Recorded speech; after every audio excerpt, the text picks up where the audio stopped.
हॉटेलसारखं creamy, स्वादिष्ट आणि हिरवंगार पालक पनीर आता अगदी घरच्या घरी. चला बनवूया झटपट आणि सोपं पालक पनीर.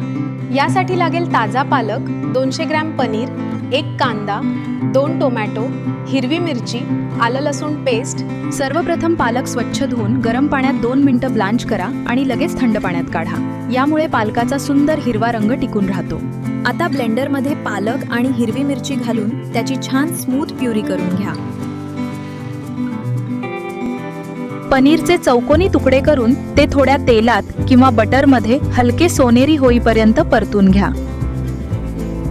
आता कढईत थोडं तेल किंवा बटर गरम करा. त्यात बारीक चिरलेला कांदा घालून सोनेरी होईपर्यंत परता. त्यानंतर आलं लसूण पेस्ट घालून छान परतून घ्या. आता चिरलेले टोमॅटो, थोडी हळद, लाल तिखट आणि चवीनुसार मीठ घाला. टोमॅटो मऊ होईपर्यंत मसाला छान शिजवून घ्या. मसाला तयार झाला की त्यात पालकाची हिरवीगार प्युरी घाला आणि सगळं व्यवस्थित मिक्स करा. आता परतलेले पनीरचे तुकडे घाला. थोडी फ्रेश क्रीम आणि गरम मसाला घालून हलक्या हाताने मिक्स करा.